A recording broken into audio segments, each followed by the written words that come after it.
Ku cari wajah-Mu,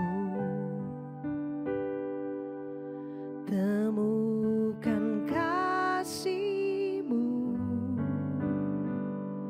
Kau bukan Tuhan yang jauh dariku.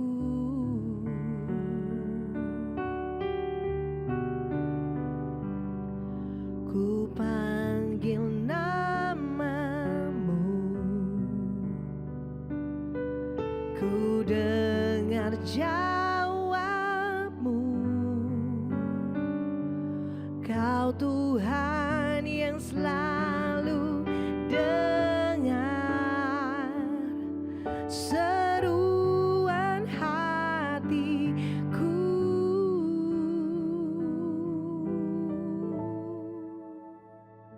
Sungguh indah Kau Tuhan, penuh kasih dan sayang. Kau tempat penghiburan bagi setiap hati yang terluka. Sungguh indah Kau Tuhan, menara perlindungan. Kau sumber kekuatan bagi semua orang yang membutuhkan.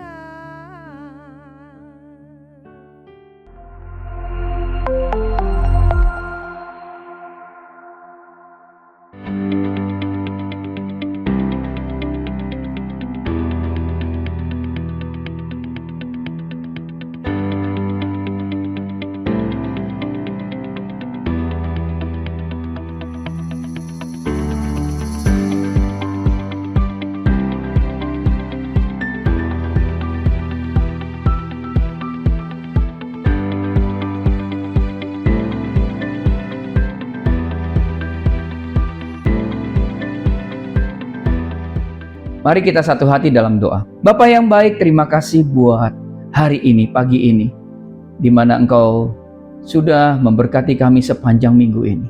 Terima kasih buat kasih setia, kebaikan Tuhan, pemeliharaan Tuhan, bahkan rahmat-Mu yang selalu baru setiap pagi dalam kehidupan kami. Bapa yang baik, sebentar kami akan mendengarkan firman-Mu. Roh Kudus terangi hati dan pikiran kami, hingga kami boleh mengerti, memahami, bahkan mengaplikasikan kebenaran firman-Mu di dalam kehidupan kami. Terima kasih.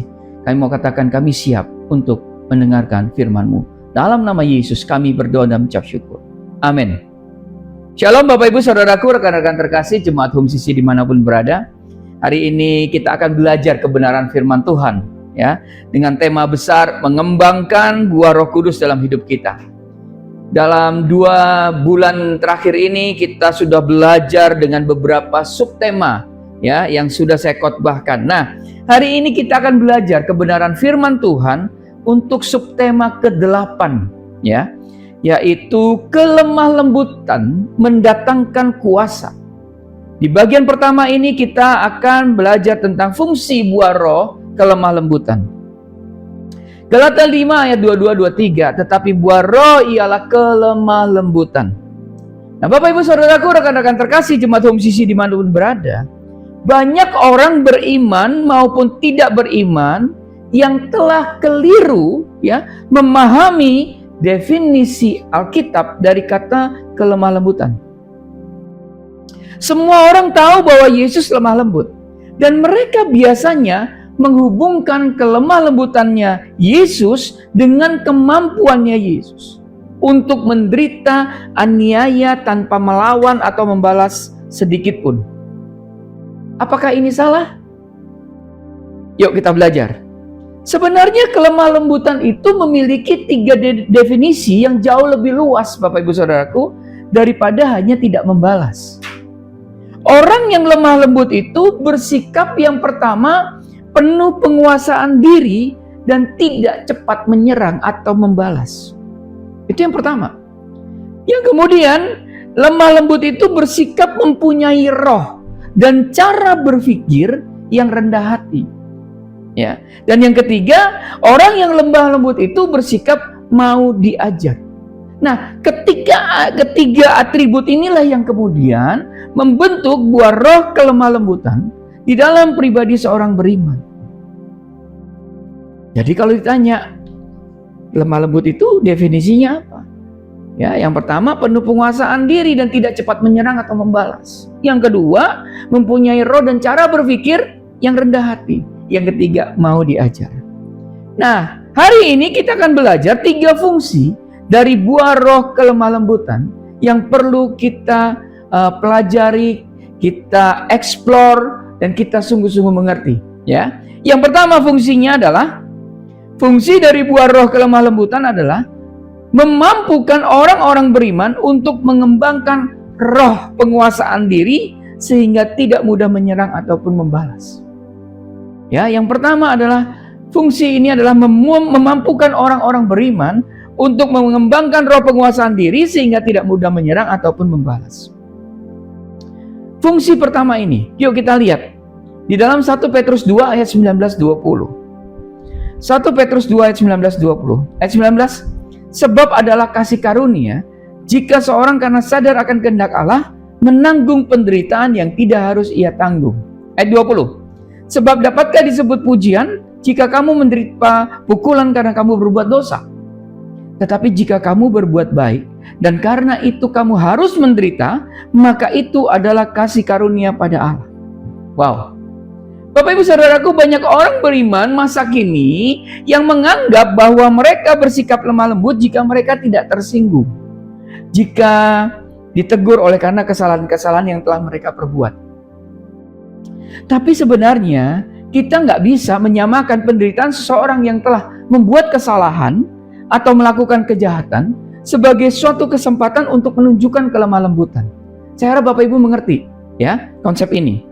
Kenapa? Karena kelemah lembutan terjadi bila seseorang tidak tersinggung ketika ia harus menderita karena hidup dalam kebenaran. Itu poinnya. Ya. Orang yang benar-benar lemah lembut itu memiliki penguasaan diri untuk tidak mengeluarkan reaksi yang negatif walaupun dia dituduh. Ya, difitnah, disakiti, atau dianiaya. Nah, kekuatan untuk menguasai diri sementara menderita ketidakadilan yang dimilikinya karena ia telah memupuk yang namanya buah roh kelemah lembutan. Contoh ya, Contoh yang baik tentang sikap lemah lembut dapat kita ambil dari Musa, ya, dari kisah Musa. Saya akan bacakan dalam Bilangan 12 ayat 1 sampai 13. Ya, cukup panjang, ya. Bilangan 12 ayat 1 sampai dengan 13. Ayat 1. Miriam serta Harun mengatai Musa berkenaan dengan perempuan Kus yang diambilnya, sebab memang ia telah mengambil seorang perempuan Kus. Ayat 2. Kata mereka, sungguhkah Tuhan berfirman dengan perantaran Musa saja? Bukankah dengan perantaran kita juga ia berfirman, dan kedengaranlah hal itu kepada Tuhan. Ayat 3. Adapun Musa ialah seorang yang sangat lembut hatinya, ya, lebih dari setiap manusia yang di atas muka bumi. Ayat 4. Lalu berfirmanlah Tuhan dengan tiba-tiba kepada Musa, Harun, dan Miriam, keluarlah kamu bertiga ke kemah pertemuan. Maka keluarlah mereka bertiga. Ayat 5. Lalu turunlah Tuhan dalam tiang awan dan berdiri di pintu kemah itu, lalu memanggil Harun dan Miriam, maka tampillah mereka keduanya. Ayat 6. Lalu berfirmanlah ia, ya, yakni Tuhan, berfirmanlah Tuhan, dengarlah firmanku ini, jika di antara kamu ada seorang nabi, maka aku, Tuhan, menyatakan diriku kepadanya dalam penglihatan. Aku berbicara dengan dia dalam mimpi. Ayat 7. Bukan demikian hambaku Musa, seorang yang setia dalam segenap rumahku. Ayat 8. Berhadap-hadapan aku berbicara dengan dia terus terang, bukan dengan teka-teki. Dan ia memandang rupa Tuhan. Mengapakah kamu tidak takut mengatai hambaku Musa? Ayat 9. Sebab itu bangkitlah murka Tuhan terhadap mereka, lalu pergilah ia. Ayat 10. Dan ketika awan telah naik dari atas kemah, maka tampaklah Miriam kena kusta putih seperti salju.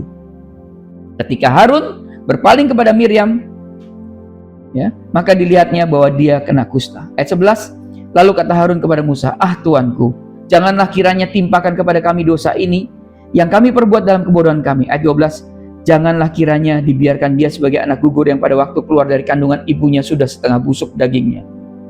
Ayat 13. Perhatikan. Lalu berserulah Musa kepada Tuhan, "Ya Allah, sembuhkanlah kiranya dia." Bapak ibu saudaraku, rekan-rekan terkasih, jemaat Home Sisi dimanapun berada, oleh karena Musa menikahi seorang perempuan Kusi, ya, atau perempuan Ethiopia, dan karena merasa iri kepada Musa, maka saudara-saudara Musa menghujat dan menghina sifat-sifat Musa. Ya. Namun sebenarnya mereka sedang menggugat kemampuan Musa, ya, untuk menjalankan tugas sebagai pemimpin rohani atas bangsa Israel. Bapak ibu saudaraku, melihat Musa tidak mau membela diri. Ya, perhatikan, Musa tidak membela diri. Tapi apa yang terjadi? Allah membelanya. Miriam kena kusta. Walaupun segan membela diri, bayangkan, Musa memohon pengampunan atas diri Miriam dan Harun yang telah membuat kesalahan besar terhadap Tuhan maupun dirinya. Ini secara khusus diterangkan tadi, ya, dalam ayat 3 dari bagian Alkitab ini, bahwa Musa adalah orang yang paling lembut pada zaman itu. Fakta bahwa dia tidak berbicara sampai ayat yang ke-12, itu faktanya. Dari tadi kita baca dari ayat 1 sampai 13, ya. Dari ayat 1 sampai ayat 12, ketika di situ ada percakapan Miriam, Harun, dan juga Tuhan, Musa tidak berbicara. Dia hanya berbicara di ayat yang ke-13. Dan di dalam ayat yang ke-13, Musa berbicara untuk kepentingan orang-orang yang telah mendakwanya. Ini bukti, Bapak Ibu Saudaraku, ini bukti dari kelemah lembutan Musa. Nah, kelemah lembutan ini yang membuat Musa mampu berdiam diri, sementara Allah memarahi saudara-saudara yang telah menganiaya dan membenarkan dirinya di hadapan mereka. Bapak Ibu Saudaraku, sekarang kita pikirkan, andai kata insiden ini terjadi sekarang, betapa banyak orang beriman yang dapat menahan diri untuk tidak ikut menimpali teguran Tuhan dengan kata-kata. Misal, Tuhan, dan mungkin bukan itu saja, gitu ya. Kalau kita jadi Musa gitu ya, Tuhan, mungkin bukan itu saja. Ingatlah apa yang mereka lakukan kepadaku kemarin. Itu pasti benar-benar membangkitkan murka-Mu. Mungkin kita seperti itu ketika kita, ya, menjadi Musa pada saat itu. Tetapi Musa memiliki kelemah lembutan yang luar biasa, sehingga ia tidak mengutarakan sepatah kata pun, sampai penuduh-penuduhnya dijatuhi hukuman oleh Allah. Baru kemudian Musa berbicara, berseru kepada Allah, bukan untuk mendakwa mereka, melainkan apa? Untuk memohon belas kasihan Allah bagi mereka. Bapak Ibu Saudaraku, buah roh kelemah lembutan memberikan kekuatan dan penguasaan diri kepada Musa untuk tidak membalas dendam ataupun membela diri ketika difitnah. Tetapi membiarkan Allah membenarkan dirinya. Allah menghendaki orang-orang beriman masa kini juga tidak membalas kejahatan dengan kejahatan, tetapi menggunakan setiap peristiwa-peristiwa yang mengundang sakit hati dan balas dendam sebagai kesempatan untuk bersyafaat bagi kepentingan orang lain, seperti yang dilakukan oleh Musa. Amin. Tindakan yang penuh kasih ini hanya bisa dikerjakan oleh orang yang lemah lembut dan juga penuh penguasaan diri. Saya mengajak kita membuka di dalam Ulangan 9 ayat 15 sampai dengan 19. Yuk kita baca kata-kata yang diucapkan Musa kepada bangsa Israel. Ulangan 9 ayat 15-19. Ayat 15, setelah itu berpalinglah aku lalu turun dari gunung yang sedang menyala itu dengan kedua loh perjanjian di kedua tanganku. Ayat 16, lalu aku menyaksikan bahwa sesungguhnya kamu telah berbuat dosa terhadap Tuhan Allahmu. Kamu telah membuat suatu anak lembu tuangan. Kamu telah segera menyimpang dari jalan yang diperintahkan Tuhan kepadamu. Ayat 17, maka kupeganglah kuat-kuat kedua loh itu, kulemparkan dari kedua tanganku, kupecahkan di depan matamu. Ayat 18, sesudah itu aku sujud di hadapan Tuhan 40 hari 40 malam lamanya. Seperti yang pertama kali, roti tidak kumakan dan air tidak kuminum, karena segala dosa yang telah kamu perbuat, yakni kamu melakukan apa yang jahat di mata Tuhan, sehingga kamu menimbulkan sakit hatinya. Ayat 19, sebab aku gentar karena murka dan kepanasan amarah yang ditimpakan Tuhan kepadamu. sampai ia mau memunahkan kamu. Tetapi sekali ini pun Tuhan mendengarkan aku. Wow. Luar biasa Bapak Ibu Saudaraku, ketika kita membaca Ulangan 9 ayat 15 sampai 19 ini. Kenapa? Musa telah bersekutu dengan Allah melalui doa dan puasa yang dinaikannya bagi bangsa Israel. Berapa lama? 40 hari 40 malam di atas gunung Horeb. Ketika turun dari sana sambil membawa firman yang telah diberikan Allah bagi umatnya, dalam kedua loh batu itu, ia menemukan ternyata bangsa Israel sedang melakukan perzinahan rohani dengan sebuah patung anak lembu tuangan. Musa menjadi sangat marah, sehingga yang tadinya kedua loh batu ini akan disampaikan sebagai pesan Allah kepada bangsa Israel, Musa tidak jadi menyampaikan. Tapi apa yang dilakukan? Dia lempar kedua loh batu yang berisi peraturan dan ketetapan Allah tersebut ke tanah. Dia lempar. Perhatikan apa yang dilakukan Musa setelah itu, Bapak Ibu Saudaraku. Kelemah lembutan Musa membuat Musa mampu menguasai dirinya kembali. Apa yang dilakukan? Sujud di hadapan Allah dan berpuasa lagi selama 40 hari 40 malam bagi bangsa itu. Bapak Ibu Saudaraku, dengan membandingkan tanggapan final Musa dengan tanggapan orang-orang beriman masa kini kepada sesamanya dalam persoalan-persoalan yang serupa, kita bisa melihat bahwa tubuh Kristus kita umumnya tidak memiliki kelemah lembutan. Dan perlu saya sampaikan, saya sangat-sangat diberkati dengan firman Tuhan ini. Karena ini pun berlaku atas hidup saya. Ketika saya membuat renungan ini, ketika saya mengulang lagi, membuat lagi, merenungkan lagi, saya tahu bahwa saya tidak memiliki roh kelemah lembutan dalam hidup saya. Bapak Ibu Saudaraku, dengarkan baik-baik. Kita lihat, kita atau tubuh Kristus atau saya umumnya tidak memiliki kelemah lembutan. Karena bila kita mengalami sedikit kerugian saja, maka kita segera membela diri dengan cara menyangkal perkataan orang-orang yang menjelekkan, menuduh atau menyalahkan mereka, dan mengerjakan dalam bentuk tersamar atau halus, seolah-olah sebagai kemarahan orang benar, atau teguran yang didasarkan pada rasa prihatin. Itu bungkusan saja, Bapak Ibu Saudara. Dan kebanyakan dari kita, termasuk saya, mengira tindakan semacam ini dapat dilakukan.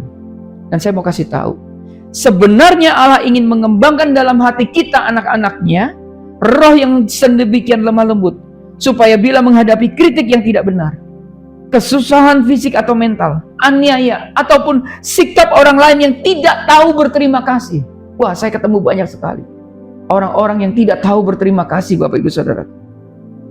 Tapi Tuhan inginkan saya dan kita orang-orang percaya mempunyai penguasaan diri untuk menanggapinya dengan doa syafaat. Amin. Amin.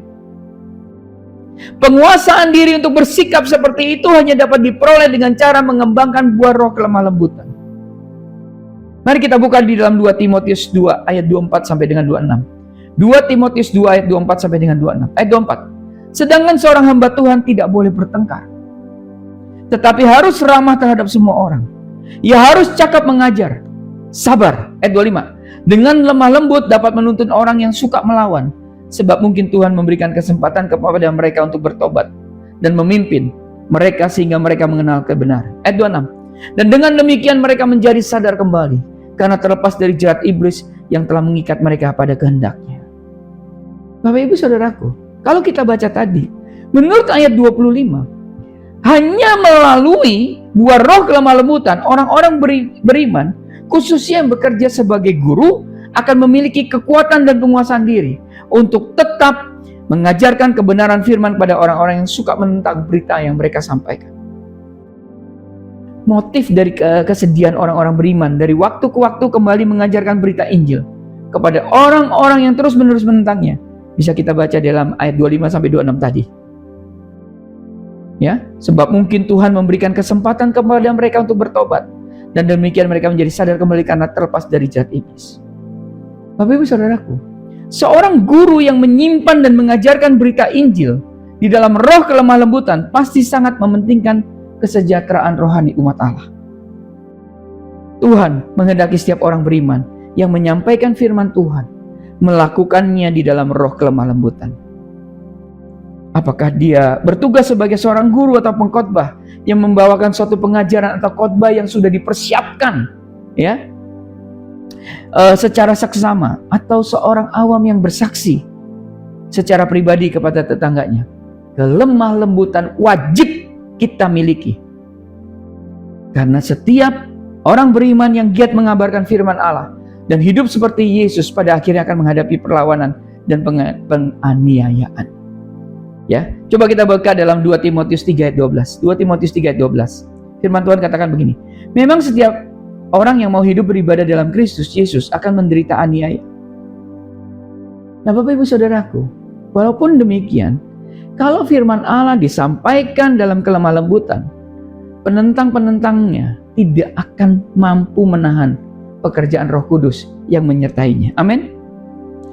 Mereka yang dianiaya karena firman akan memiliki pengendalian diri untuk tidak tersinggung atas perlawanan tersebut, tetapi datang kembali dan melayani orang-orang yang melawan itu berulang kali.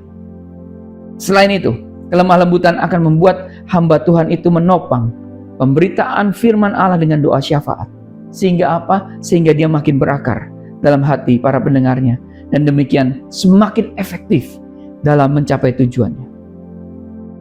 Bapak Ibu Saudaraku, rekan-rekan terkasih, masalah yang banyak dialami oleh orang-orang beriman adalah mereka mudah sekali tersinggung. Jika saya menyampaikan ini adalah pergumulan yang saya juga hadapi. Kebanyakan kita orang-orang beriman sadar, ya, mereka mudah sekali untuk tersinggung. Tapi seharusnya kita orang-orang beriman sadar bahwa kita ini adalah garam dunia.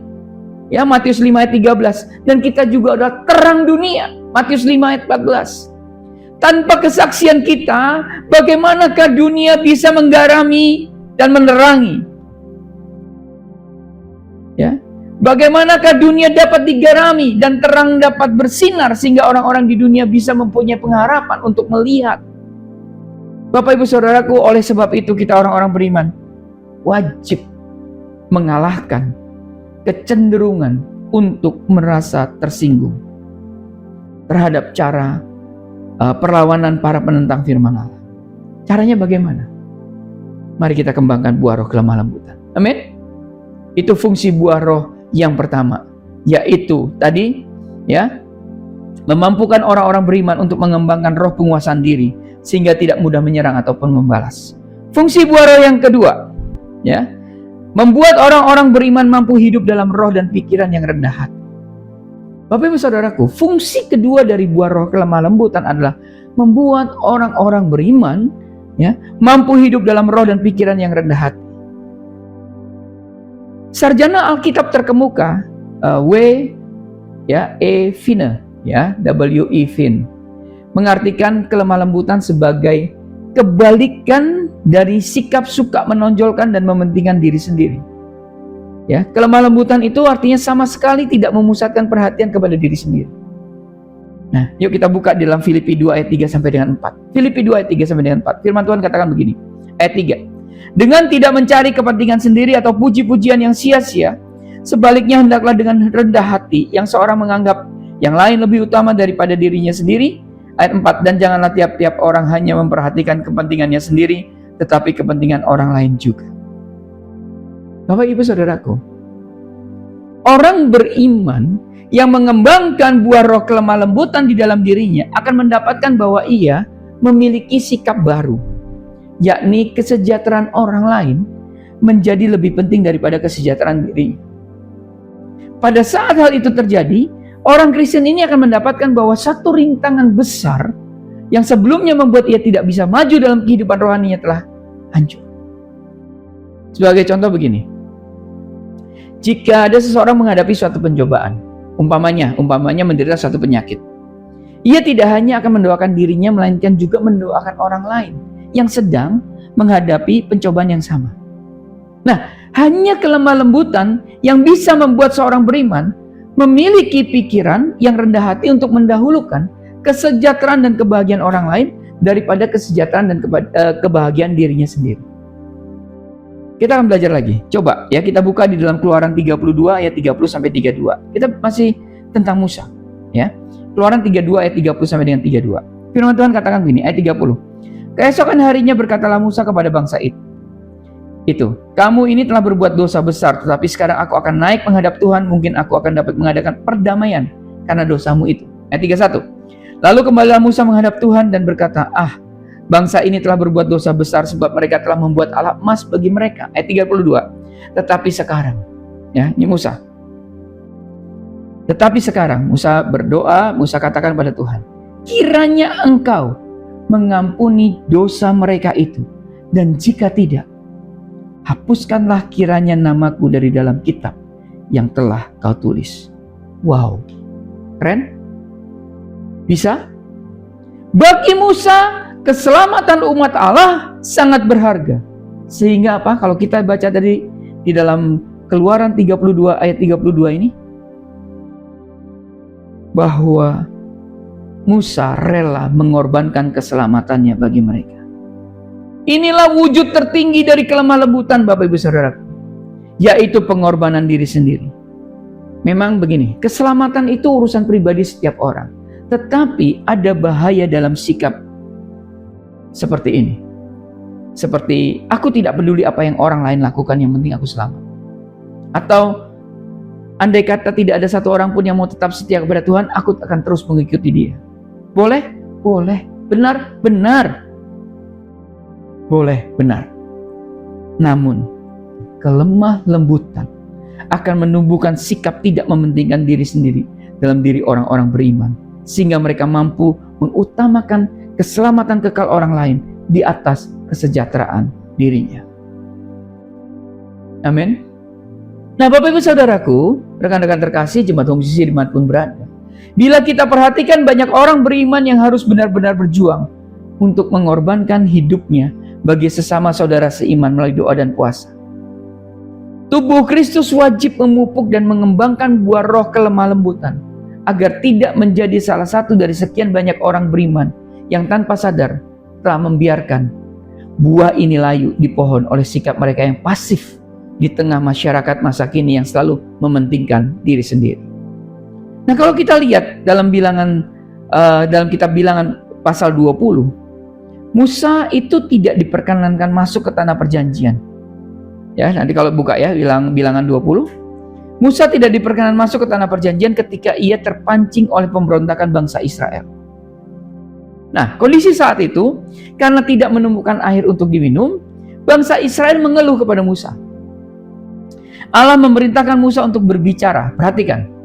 Allah memerintahkan Musa untuk berbicara pada suatu bukit batu supaya air mengalir keluar dari bukit batu itu atas perintahnya.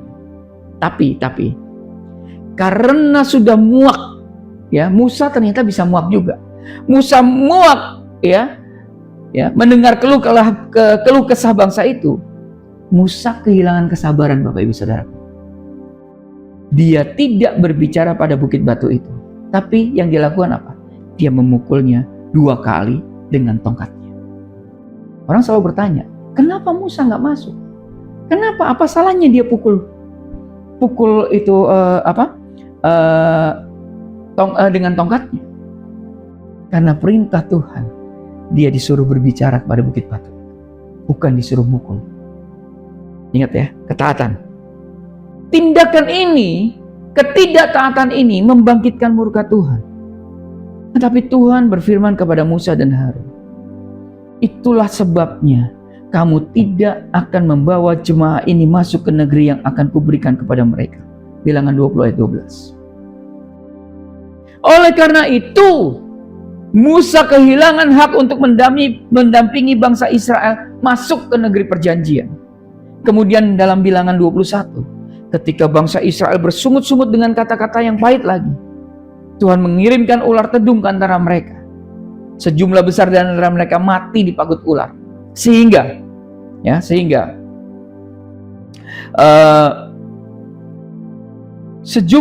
Sehingga selebihnya dari orang-orang yang telah menyebabkan Musa tidak diperbolehkan masuk ke dalam negeri perjanjian itu datang kepadanya. Bayangin ya, waktu itu Musa ya karena marah ya akibat tidak menaati firman Tuhan yang harusnya berbicara pada bukit batu, dia gunakan tongkatnya untuk memukul sehingga air keluar. Kemudian setelah itu berjalan, karena hal itu maka Musa tidak bisa masuk ke tanah perjanjian. Oke, perhatikan bagaimana kondisinya. Nah, di dalam Bilangan 21 ternyata orang Israel bersungut-sungut lagi. Ya. Dan Tuhan mengirimkan ular tedung. Nah, orang-orang yang sama yang suka mengeluh ini dan kemudian dia datang kepada Musa. Orang-orang yang sama yang membuat Musa tidak bisa masuk ke dalam tanah perjanjian. Ya, itu datang memohon dengan sangat supaya apa? Musa bersyafaat kepada Tuhan. Bersyafaat bagi mereka di hadapan Tuhan. Bapak Ibu Saudaraku, masuk ke negeri perjanjian merupakan satu penggenapan janji Tuhan yang telah didambakan Musa seumur hidupnya. Kini, orang-orang yang telah menyebabkan dia berbuat dosa sehingga tidak dapat menikmati kerinduan hatinya berdiri di hadapannya memohon pertolongannya. Tanggapan Musa kepada orang-orang ini dapat kita baca dalam Bilangan 21 ayat 7. Dia katakan begini, lalu Musa berdoa untuk bangsa itu. Wow. Hanya orang yang lemah lembut yang bisa memberikan respon semacam ini dalam situasi seperti itu. Amin. Kita buka dalam Galatia 6 ayat 1. Galatia 6 ayat 1. Saudara-saudara, kalaupun seorang kedapatan melakukan suatu pelanggaran, maka kamu yang rohani harus memimpin orang itu ke jalan yang benar dalam roh lemah lembut, sambil menjaga dirimu sendiri, supaya kamu juga jangan kena pencobaan. Setiap orang beriman pasti tahu, ya, setidaknya satu anggota tubuh Kristus yang kedapatan melakukan suatu pelanggaran. Dalam Galatia 6 ayat 1 tadi, ya, Paulus menjelaskan sikap dan perlakuan yang Allah tuntut dari umatnya terhadap orang-orang semacam itu. Kita patut memimpin orang itu ke jalan yang benar dalam roh lemah lembut.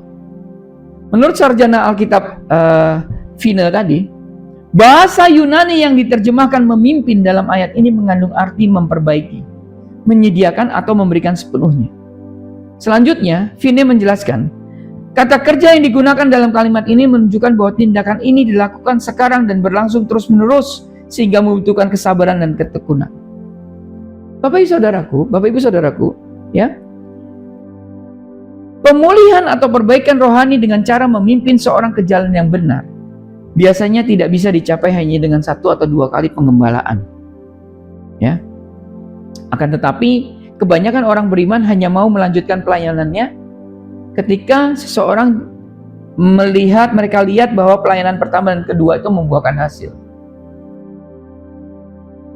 Hanya orang-orang beriman yang mempunyai kelemah lembutan hati yang mau melanjutkan pelayanan kepada seseorang meskipun waktu telah berjalan sekian lama. Biasanya kita kalau ketemu orang, ini bandel bener ya, udah dikasih tahu nggak bisa, udah dimentorin nggak ngerti-ngerti juga, ya. Kadang-kadang mungkin 1 kali, 2 kali, 3 kali, mungkin sampai 5 kali. Setelah itu bisa ditinggal. Kenapa? Karena tidak memiliki roh kelemah lembut. Bapak Ibu Saudaraku, kelemah lembutan yang sejati mementingkan tindakan konkret dalam membangun, merawat, dan mencemerlangkan tubuh Kristus dari waktu ke waktu secara berkesinambungan. Itu adalah fungsi buah roh yang kedua, ya, yaitu bagaimana membuat orang-orang beriman mampu hidup dalam roh dan pikiran yang rendah hati. Fungsi buah roh kelemah lembutan yang ketiga, membuat orang-orang beriman mau menerima pengajaran firman. Fungsi ketiga dari buah roh kelemah lembutan adalah membuat orang-orang beriman mau menerima pengajaran firman. Mari kita buka di dalam Yakobus 1 ayat 21. Yakobus 1 ayat 21. Sebab itu, buanglah segala sesuatu yang kotor dan kejahatan yang begitu banyak itu dan terimalah dengan lemah lembut firman yang tertanam di dalam hatimu yang berkuasa menyelamatkan jiwamu. Firman hanya dapat tertanam dalam hati kita bila kita lemah lembut. Amin. Penerimaan terhadap firman yang tertanam dalam hati akan membuahkan keselamatan jiwa. Amin. Nah, ini adalah kemampuan untuk bertahan sampai pada akhirnya. Berkemenangan untuk tidak dapat dikalahkan oleh iblis, ya. Kemampuan ini hanya dapat diperoleh Bapak Ibu Saudaraku jika kita memiliki roh yang mau diajar. Perhatikan baik-baik, roh yang mau diajar. Halangan terbesar yang dihadapi oleh seorang beriman yang mau mengembangkan sikap roh yang mau diajar adalah adat istiadat manusia. Yesus berbicara kepada ahli-ahli Taurat dan orang-orang Farisi mengenai masalah ini. Ya, coba kita buka di dalam Markus 7 ayat 9 dan 13. 9 dan 13. Ayat 9. Sungguh pandai kamu mengesampingkan perintah Allah supaya kamu dapat memelihara adat istiadatmu sendiri. Ayat 13. Dengan demikian firman Allah kamu nyatakan dan tidak berlaku demi adat istiadat yang kamu ikuti itu dan banyak hal lain seperti itu yang kamu lakukan. Bapak Ibu Saudaraku, banyak orang karismatik yang memiliki asosiasi yang keliru, yaitu mengingat jemaat denominasional, ya, yang kalau mereka mendengar kata tradisi atau adat istiadat, mempunyai asosiasi yang cukup keliru.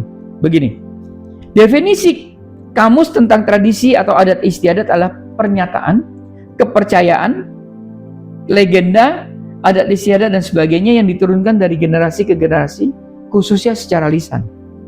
Nah, orang-orang beriman karismatik juga bisa buat kesalahan, menurunkan pernyataan dan kepercayaan yang tidak sesuai dengan firman Allah, sama seperti yang telah dilakukan oleh orang-orang beriman dari jemaat yang lain, jemaat denominasi. Nah, orang-orang beriman pada umumnya sependapat bahwa tubuh Kristus sekarang ini belum sempurna. Jadi kemungkinan besar ada beberapa pengajaran sesat yang masih dilakukan oleh baik pengajaran-pengajaran lain, ya. Seringkali ajaran-ajaran sesat ini diturunkan dari mulut ke mulut, ya, kemudian menghambat pertumbuhan roh yang mau diajarkan kepada orang-orang beriman. Nah, orang-orang beriman, ya, patut menghadapi masalah ini dalam kaitannya dengan fakta bahwa Yesus Kristus akan datang untuk menjemput jemaat yang cemerlang, tanpa cacat atau kerut yang serupa, tetapi kudus dan tidak tercatat. Efesus 5 ayat 27. Apa sih maksudnya jemaat yang cemerlang? Jemaat yang cemerlang itu bukan gedung gereja. Bukan gedung gereja yang dicat putih, ya. Jemaat yang cemerlang itu adalah orang-orang yang beribadah di dalamnya. Yesus Kristus akan datang untuk suatu umat yang kudus, tidak bercacat celah ataupun yang serupa dengan itu. Bagaimana caranya agar umat Allah, ya, bisa menjadi cemerlang tanpa cacat atau kerut atau yang serupa itu?